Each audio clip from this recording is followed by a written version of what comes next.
Hola, ¿qué tal? Mi nombre es José Manuel Correa, soy estudiante de la Universidad Tecnológica de Altamira. Actualmente estoy cursando mi TCU en Química Industrial en el segundo cuatrimestre. Bueno, mi trabajo está titulado como Gases en la Termodinámica eh, y yo les voy a dar una pequeña introducción sobre este tema. Estos temas fueron vistos durante un periodo de mi cuatrimestre. Bueno, para empezar quiero empezar aclarando qué es un gas o a qué nos referimos cuando decimos gases. El gas es un estado de la materia que no tiene volumen ni forma, que éste toma la forma y el volumen de su recipiente al expandirse. Estos se condensan en líquidos o se ionizan en plasma. Sus partículas están más alejadas o más distantes que las de un líquido.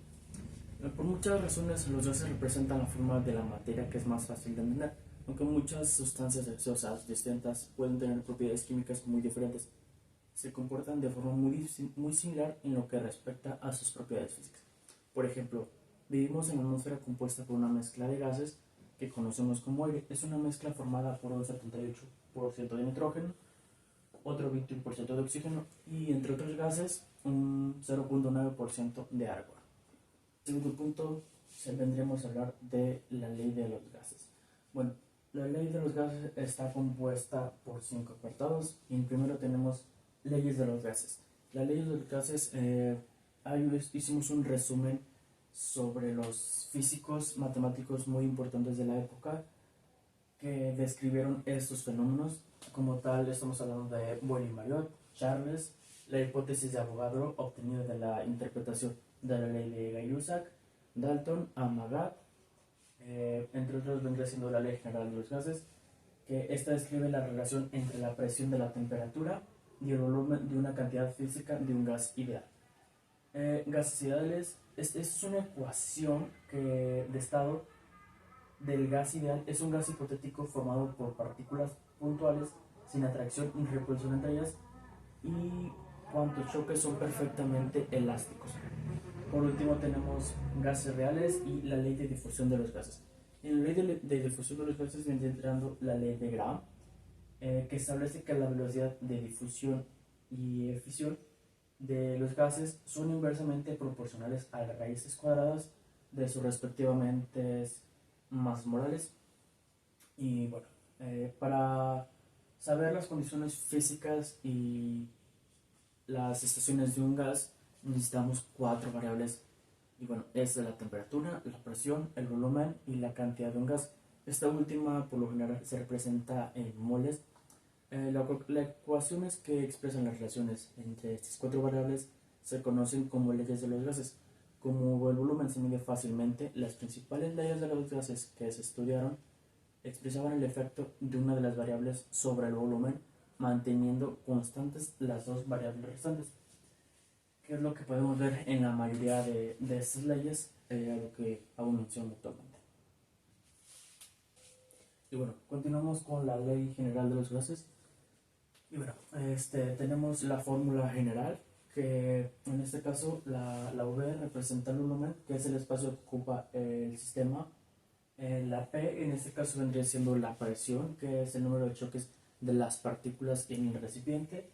Y la temperatura, que representa la T, que es la energía cinética de las partículas.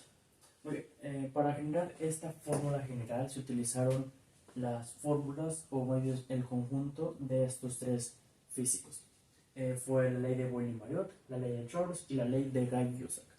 Bueno, en la ley de Boyle-Mariotte nos dice que la temperatura se usó como constante. Entonces, bajaba la fórmula, B1 sobre temperatura.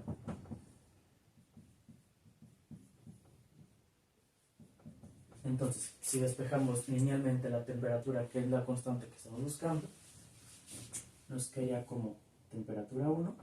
Entonces, por ende, se eliminarían, porque recordemos que una variable, cuando es una constante, esta no aparece. Entonces, por ende, nos quedaría como